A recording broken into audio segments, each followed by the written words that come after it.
अस्सलाम वालेकुम। Class second year chapter number 11 heat. आज के लेक्चर के अंदर हम डिस्कस करेंगे आइसोकोरिक प्रोसेस को। आइसोकोरिक प्रोसेस दरअसल एप्लीकेशन है फर्स्ट लॉ ऑफ थर्मोडायनामिक्स की। जब बात की जाती है फर्स्ट लॉ ऑफ थर्मोडायनामिक्स के हवाले से, तो फर्स्ट लॉ ऑफ थर्मोडायनामिक्स जो मैथमेटिकल फॉर्म है वो कुछ ये है, delta Q is equals to delta U plus delta W. तो स्टूडेंट ये फर्स्ट ऑफ थर्मोडायनामिक्स की मैथमेटिकल फॉर्म है। डेल्टा क्यू से मुराद हीट एनर्जी है, डेल्टा यू का मतलब इंटरनल एनर्जी, डेल्टा डब्ल्यू का मतलब वर्क डन है। मतलब ये है कि जब आप हीट एनर्जी सप्लाई करते हैं तो वो हीट एनर्जी यूटिलाइज होती है सिस्टम की इंटरनल एनर्जी में, और इसके अलावा कुछ ना कुछ वहाँ पर वर्क डन होता है। इसी पूरी बात को आप मैथमेटिकल फॉर्म कहेंगे फर्स्ट लॉ ऑफ थर्मोडायनामिक्स की। फर्स्ट लॉ ऑफ थर्मोडायनामिक्स की स्टेटमेंट पढ़े तो इसकी स्टेटमेंट सिंपली यही है कि आप एनर्जी को ना तो मैन्युफैक्चर कर सकते हो, ना ही आप एनर्जी को डिस्ट्रॉय कर सकते हैं। तो इसी लॉ के मुताबिक आज हम जो एप्लीकेशन डिस्कस कर रहे हैं उस एप्लीकेशन का नाम है आइसोकोरिक प्रोसेस। तो आइसोकोरिक प्रोसेस एक ऐसे प्रोसेस को कहा जाता है जिसके अंदर वॉल्यूम तब्दील ना हो। A thermodynamical process in which volume of the system remains constant is called isochoric process। यानी सिस्टम का वॉल्यूम में ना तो किसी किस्म का इजाफा होगा और ना ही वॉल्यूम में कमी होगी। आप ये कह लीजिए साल लफ्जों में कि यहाँ पर एक्सपेंशन और कंप्रेशन दोनों ही बातें नहीं होगी। अगर एक्सपेंशन होता तो वॉल्यूम बढ़ जाएगा, और अगर कंप्रेशन होता है तो वॉल्यूम में कमी आ जाएगी। तो हम ना पे वॉल्यूम में इजाफा चाह रहे हैं, ना ही वॉल्यूम में कमी चाह रहे हैं। हमें वॉल्यूम को कांस्टेंट रखना है, और अगर हमें वॉल्यूम को कांस्टेंट रखना है तो उसके लिए हमें एक ऐसा सिस्टम कंसीडर करना पड़ेगा जिसके अंदर हमारे पास एक सिलेंडर है, और उस सिलेंडर के अंदर जो पिस्टन लगा हुआ है, ये पिस्टन को मूवेबल नहीं रखना। अगर हमने इस पिस्टन को मूवेबल रखा तो मूवेबल रखने पर क्या होगा, जैसे ही आप हीट सप्लाई करेंगे तो हीट सप्लाई करने के बाद पिस्टन अपवर्ड मूव कर जाएगा। और अगर पिस्टन अपवर्ड मूव करता है तो इसका मतलब ये होगा कि यहाँ पर वॉल्यूम में इजाफा हो जाएगा। तो हमें वॉल्यूम को कांस्टेंट बनाने के लिए हमें सिस्टम के अंदर ये चीज इंश्योर रखनी है कि यहाँ पर जो है पिस्टन आपका फिक्स रहे। तो अगर पिस्टन फिक्स रहेगा तो आप जब हीट सप्लाई करेंगे तो पिस्टन के अंदर जो डिस्प्लेसमेंट होगा वो जीरो कंसीडर किया जाएगा। A certain amount of heat energy that will be supplied to the system as piston cannot move, therefore there will be no change in volume। Volume में किसी भी किस्म की कोई तब्दीली नहीं आएगी, क्योंकि आपने पिस्टन को मूवेबल नहीं बनाया। इसलिए आप कह सकते हैं कि जो वॉल्यूम पहले V था अभी वो V है। तो जब आप इनका चेंज कैलकुलेट करेंगे स्टूडेंट तो V माइनस V, और इनका डिफरेंस आपको क्या मिलेगा, इनका डिफरेंस आपको मिलेगा जीरो के इक्वल। तो इसका मतलब यहाँ पर वॉल्यूम चेंज हम कितना लिख सकते हैं, वॉल्यूम चेंज जीरो लिखेंगे। वॉल्यूम में चेंज नहीं आ रहा, इसीलिए यहाँ पे क्या कह रहे हैं कि volume of the system remains constant. इसीलिए हमने इस बात को यहाँ पर नोट डाउन किया कि यहाँ पे वॉल्यूम चेंज नहीं हो रहा। अब इसके बाद स्टूडेंट मुझे ये जानना है कि यहाँ पर कोई वर्क डन हो रहा है या नहीं हो रहा। वर्क डन बेसिकली दो चीज़ों के प्रोडक्ट का नाम होता है कि प्रेशर और वॉल्यूम में चेंज देखा जाता है कि कितना प्रेशर और कितना वॉल्यूम इसका चेंज हुआ। तो अगर हम वर्क डन का फॉर्मूला देखें तो वर्क डन का फॉर्मूला क्या होता है, P multiply by delta V। Work done equals to P multiply by delta V। तो डेल्टा V तो वॉल्यूम का चेंज है, और हमने अभी देखा कि वॉल्यूम में किसी भी किस्म की तब्दीली नहीं आई, तो हम डेल्टा V की जगह पर लिख देंगे जीरो। और जब डेल्टा V की जगह पर जीरो लिखेंगे तो आपको वर्क डन कितना मिलेगा, आपको वर्क डन का अमाउंट जीरो मिलेगा। इसका मतलब आप कह सकते हैं कि यहाँ पर ना तो कंप्रेशन हुआ और ना ही यहाँ पर एक्सपेंशन हुआ। क्यों, उसकी वजह ये है कि यहाँ पर वर्क डन की जो वैल्यू है वो किसके इक्वल आ चुकी है, वो जीरो के इक्वल आ चुकी है। तो work done equals to zero. But the internal energy of the system changes to UF from UI। लेकिन इसमें आप जानते हैं इस बात को कि जब आप हीट सप्लाई करेंगे तो डेफिनेटली टेम्परेचर तो बढ़ेगा।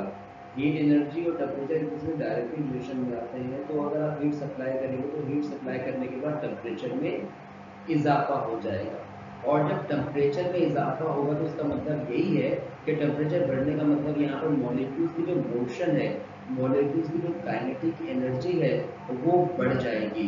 और मॉलिक्यूल की काइनेटिक एनर्जी बढ़ने का मतलब हम ये कहेंगे कि सिस्टम की इंटरनल एनर्जी के अंदर इजाफा हो जाएगा। जब आप हीट सप्लाई करते हैं तो मॉलिक्यूलर मोशन बढ़ती है, और मॉलिक्यूलर मोशन बढ़ने का मतलब काइनेटिक एनर्जी मॉलिक्यूल की बढ़ जाना है। और जब काइनेटिक एनर्जी मॉलिक्यूल बढ़ जाती है तो उसे कहा जाता है इंटरनल एनर्जी। तो पहले इंटरनल एनर्जी यू आई थी और बाद में उसकी एनर्जी यू एफ हो गई। तो टेम्परेचर चेंज हुआ, तो टेम्परेचर पहले T1 था, बाद में टेम्परेचर T2 हो जाता है जब आप हीट एनर्जी सप्लाई करते हैं। ये बात तो हमें कंफर्म है कि यहाँ पर वर्क डन तो नहीं हो रहा, लेकिन क्या इंटरनल एनर्जी भी नहीं बढ़ रही? तो हम कहेंगे डेफिनेटली इंटरनल एनर्जी तो बढ़ रही है, लेकिन वर्क डन का अमाउंट क्या हो रहा है, वो जीरो के इक्वल आ रहा है। तो यहाँ पर हमने लिखा कि delta U is equal to U F minus U I. Delta basically change और यू इंटरनल एनर्जी, तो उसमें चेंज तो आ रहा है इंटरनल एनर्जी में। और उसको कैलकुलेट करने का तरीका भी हमें पता है कि हमें यू एफ में से यू आई को माइनस करना है। Now student, according to first law of thermodynamics, delta Q equal to delta U plus delta W. आप इसे फर्स्ट लॉ ऑफ थर्मोडायनामिक्स कहते हैं। So delta Q denote amount of heat, delta U represent internal energy, delta W represent work done. तो यहाँ पर इन तीन parameter में हम ये देखते हैं कि जब हीट दी जा रही है सिस्टम को, तो उस हीट से क्या क्या चेंजेस वाकई हो रही हैं। तो पहली बात तो हमने देख ली कि यहाँ पर वर्कडन वाली चेंज तो नहीं आ रहा, कि वर्कडन नहीं है यहाँ पर, तो वर्कडन की जगह तो हमें जीरो लिखना है। क्या डेल्टा यू भी जीरो है? डेफिनेटली डेल्टा यू जीरो नहीं है, उसकी वजह टेम्परेचर बढ़ रहा है, मींस इंटरनल एनर्जी में इजाफा होगा। तो W की जगह हमने जीरो को नोट डाउन करना है स्टूडेंट्स। तो W जीरो हुआ तो delta Q equal to delta U plus zero. तो U plus zero delta U होता है। इसका मतलब ये हुआ, अगर हम इस स्टेटमेंट को देखें तो हमें ये अंदाजा होता है delta Q equal to delta U का मतलब कि यहाँ पर जितनी भी आप amount of heat energy delivered कर रहे हैं सिस्टम में, तो वो अमाउंट ऑफ हीट एनर्जी जो है किस चीज़ में इजाफा करेगी, इंटरनल एनर्जी के अंदर। But there will be no work done during this amount, during the supply of this amount. ठीक है स्टूडेंट, तो यहाँ पर हम कह सकते हैं कि ये एक ऐसा प्रोसेस है जिसके अंदर मिनिमम वर्क डन होता है, और मिनिमम कितना, जीरो वर्क डन होता है इस प्रोसेस के अंदर। और जितनी भी आप हीट सप्लाई करते हैं उस हीट से आपको जो चेंजेस नजर आती है, वो चेंजेस किस फैक्टर के अंदर मिलती हैं आपको, वो बेसिकली इंटरनल एनर्जी के अंदर मिलती हैं। बाकी जो पैरामीटर है वॉल्यूम वाला वो कांस्टेंट रहेगा। जबकि टेम्परेचर के हवाले से बात करूँ, टेम्परेचर तब्दील हो रहा है, प्रेशर तब्दील हो रहा है, इंटरनल एनर्जी तब्दील हो रही है, but there will be no change in volume. That's why we are saying isochoric process, a process in which volume of the system remains same. जब भी हमने इसे आइसोकोरिक प्रोसेस का नाम दिया।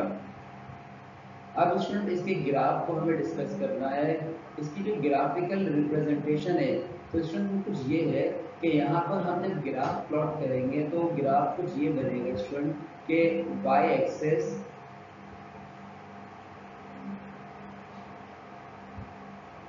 और साथ में हमारे पास ये है एक्स एक्सिस। हमें बेसिकली जो ग्राफ को प्लॉट करना है वो दो चीज़ों के दरमियान करना है। हमें वॉल्यूम और प्रेशर के हवाले से प्लॉट करना है ग्राफ में। तो जब स्टूडेंट हम ग्राफ प्लॉट करते हैं वॉल्यूम और प्रेशर के हवाले से, तो हमारा जो यहाँ पर एक्स एक्सिस है जिसको हम वॉल्यूम ऑलरेडी लिख चुके हैं, ये यहाँ पर हम वॉल्यूम की वैल्यूज को रखेंगे और वाई एक्सिस में प्रेशर की वैल्यू को रखेंगे। लेट्स से कि पहले इस पॉइंट पर, मिसाल के तौर पर ये एक पॉइंट है, इस पॉइंट के ऊपर प्रेशर था मेरे पास P1, ठीक है स्टूडेंट्स, और इसके अलावा इसी पॉइंट पर वॉल्यूम क्या था, इस पॉइंट पर वॉल्यूम था V1। लेकिन जब आप हीट एनर्जी सप्लाई करते हैं, ये वाला हीट का अमाउंट आपने सप्लाई किया, तो हीट का अमाउंट सप्लाई करने के बाद जो पॉइंट हमने यहाँ मार्क किया था, इस पॉइंट को क्या यहीं पे मार्क करना है हमें? तो हम कहेंगे इस पॉइंट को हमें यहाँ मार्क नहीं करना। उसकी वजह ये है स्टूडेंट कि यहाँ पर हीट सप्लाई करने के बाद प्रेशर के अंदर चेंज आया है, प्रेशर बढ़ गया है। और अगर प्रेशर बढ़ेगा तो डेफिनेटली हमें इस पॉइंट को ऊपर की तरफ लेकर जाना है, क्योंकि वाई एक्सिस पर प्रेशर को हमने रखा है तो इसका मतलब ये है कि अगर पॉइंट की आप हाइट बढ़ाएंगे इट मीन्स प्रेशर बढ़ रहा है, और अगर आप इस पॉइंट को जो है उसकी आप इस तरह से उसमें इजाफा करेंगे कि वो हॉरिजॉन्टली मूव करे इट मीन्स उसका वॉल्यूम बढ़ रहा है।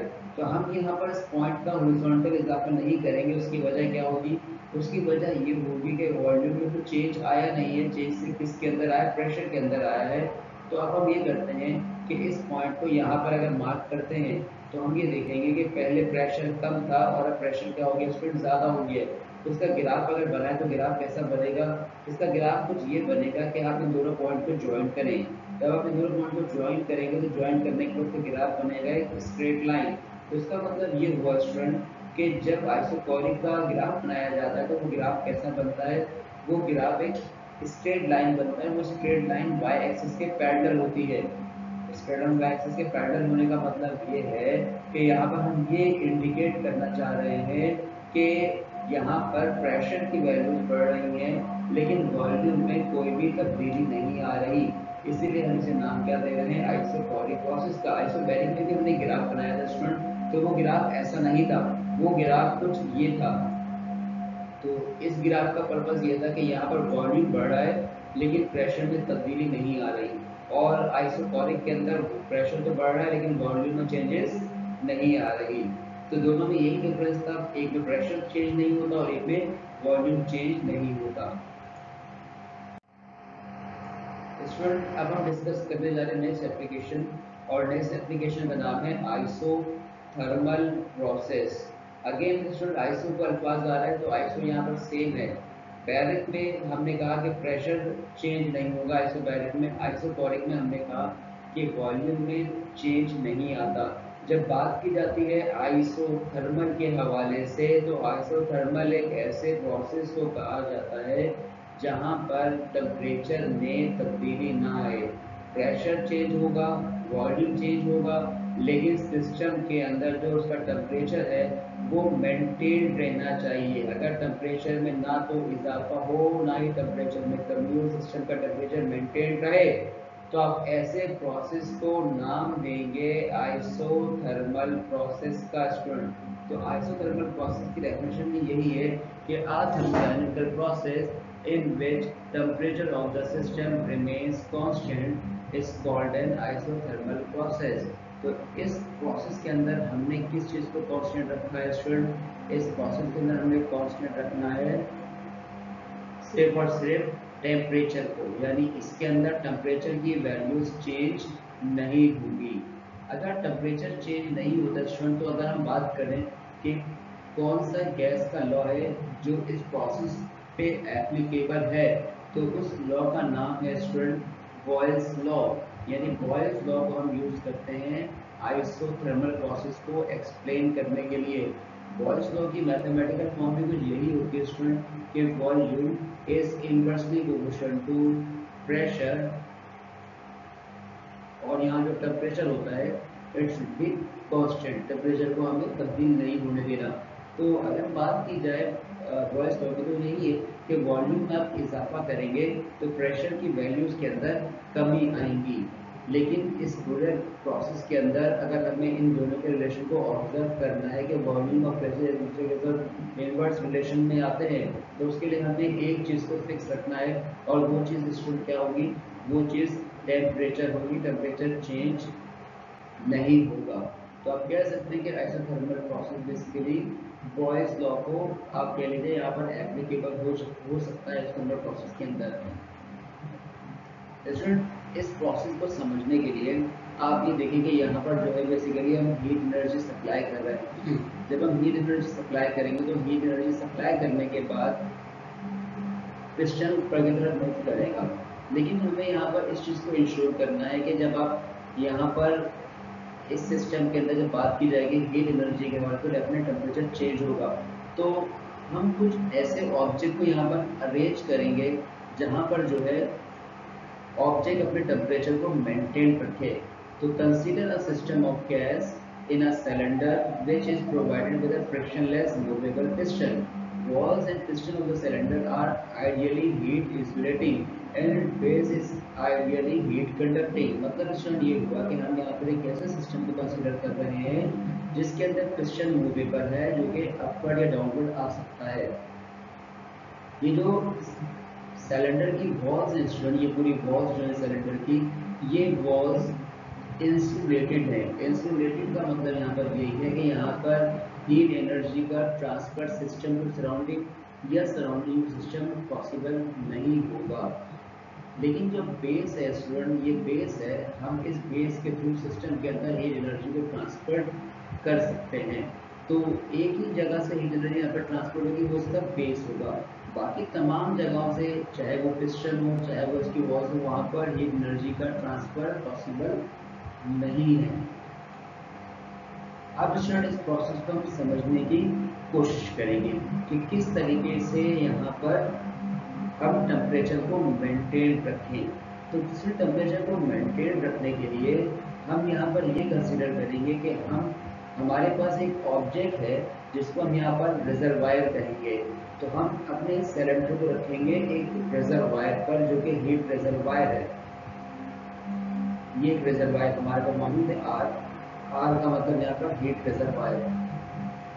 तो हीट रिजर्वायर होता क्या है, पहले इसके बारे में हम डिस्कशन कर लेते हैं। हीट रिजर्वायर बेसिकली एक ऐसे ऑब्जेक्ट को कहा जाता है जो कि सिस्टम के टेम्परेचर को मेंटेन रखता है।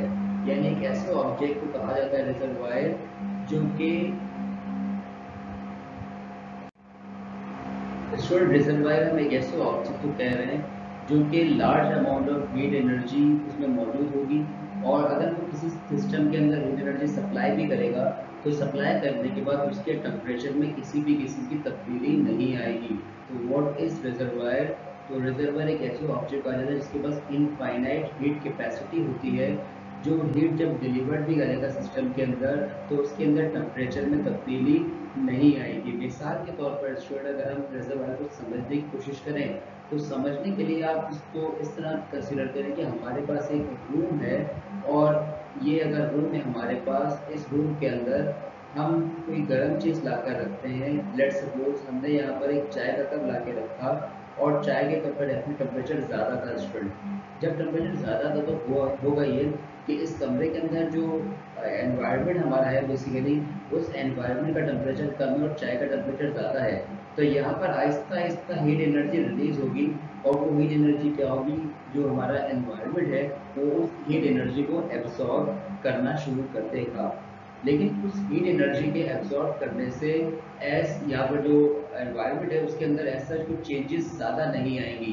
तो आप कह लीजिए उसका टेम्परेचर क्या रहेगा, मेंटेन रहेगा। तो कमरे के अंदर जो हवा है वो आप कह सकते हैं कि वो बेसिकली काम कर रही है रिजर्वायर का टेम्परेचर मेंटेन कर देगी। मतलब मेंटेन कर देगी, चाय के टेम्परेचर को भी अपने ही टेम्परेचर जैसा कर देगी। लेट्स सपोज अगर रूम का टेम्परेचर 30 डिग्री सेंटीग्रेड है तो चाय का टेम्परेचर भी क्या हो जाएगा, 30 डिग्री सेंटीग्रेड। तो व्हाट इज रिजर्वायर? रिजर्वायर एक ऐसी ऑब्जेक्ट को कहा जाता है जिसके पास इनफाइनाइट कैपेसिटी होती है हीट को एब्जॉर्ब करने के बाद या हीट को रिलीज करने के बाद उसमें किसी भी किस्म की कोई तब्दीली वाकई नहीं होती। स्टूडेंट, हम इसी को रिजर्वायर कहेंगे। तो इस प्रोसेस को एक्सप्लेन करने के लिए हमें एक रिजर्वायर चाहिए था, तो हमने यहाँ पर रिजर्वायर ऑलरेडी प्लेस किया हुआ है जो कि हीट एनर्जी को सप्लाई कर सकता है। स्टूडेंट, अब हमें हीट एनर्जी की जरूरत पड़ क्यों रही है? तो इस पर अगर गौर करने की जरूरत इसलिए पड़ रही है कि हम यहाँ पर एक्सपेंशन की तरफ जाएंगे।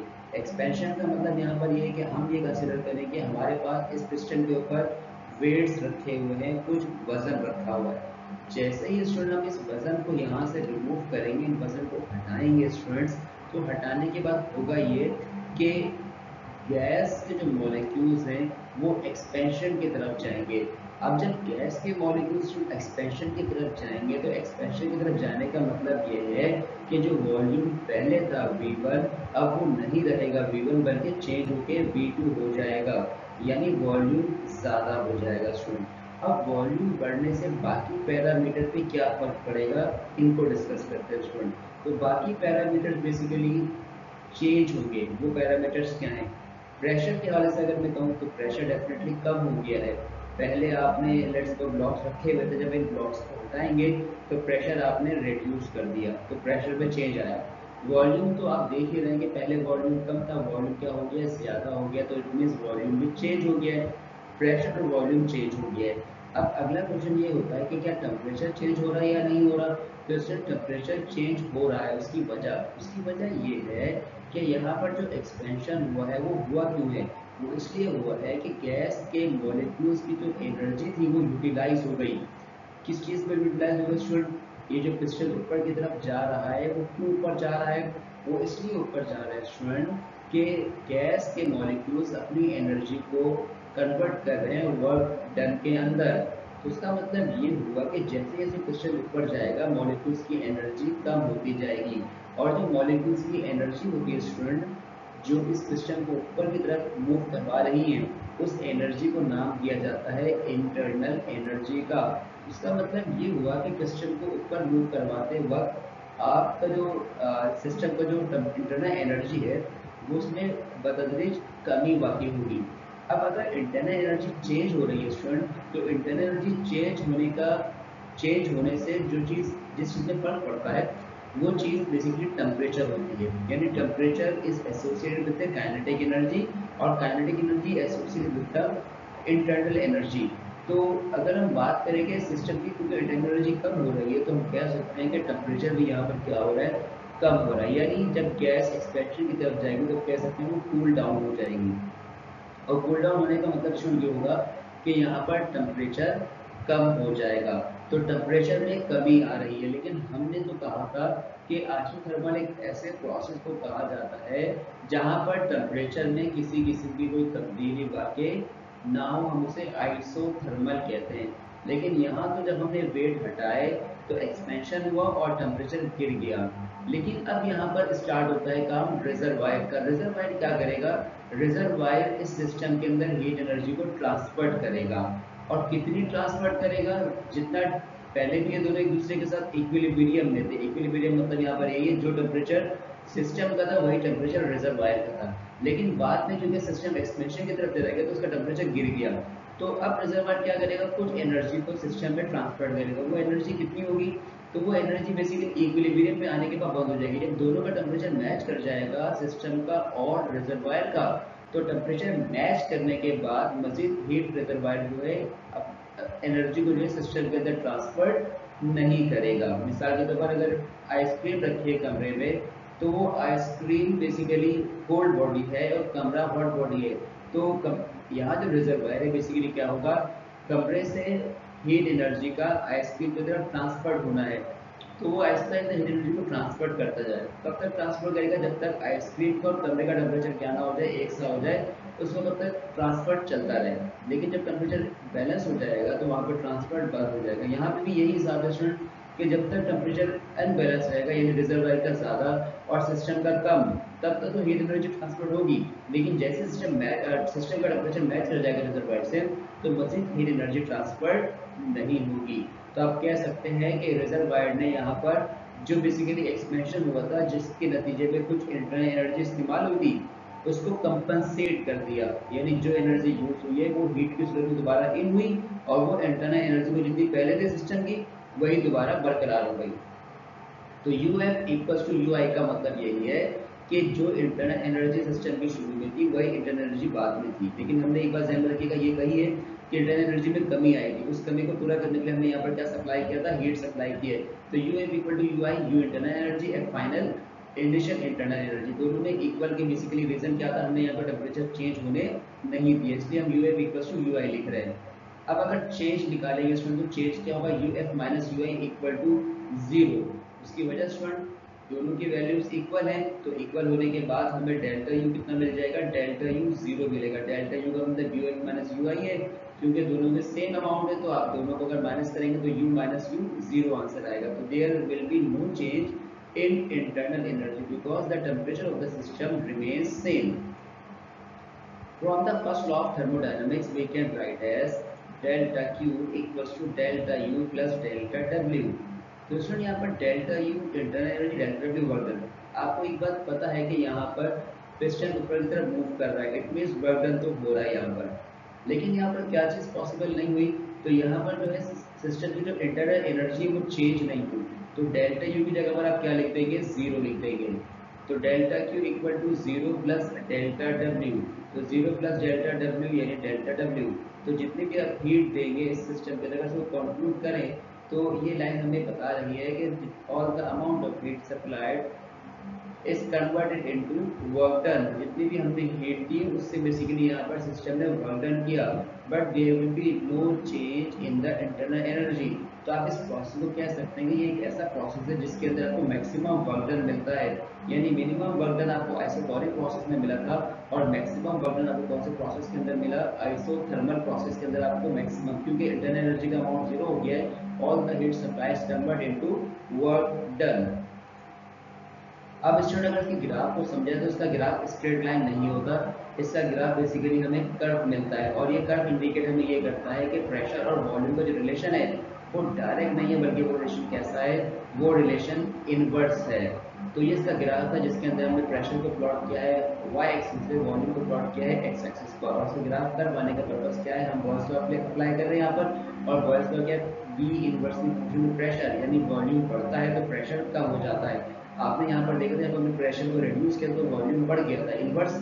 और इनवर्स रिलेशन ग्राफ कभी भी स्ट्रेट लाइन नहीं बनता, उसका ग्राफ देखना है आप, उसका ग्राफ कैसा बन रहा है, उसका ग्राफ बन रहा है कर्व।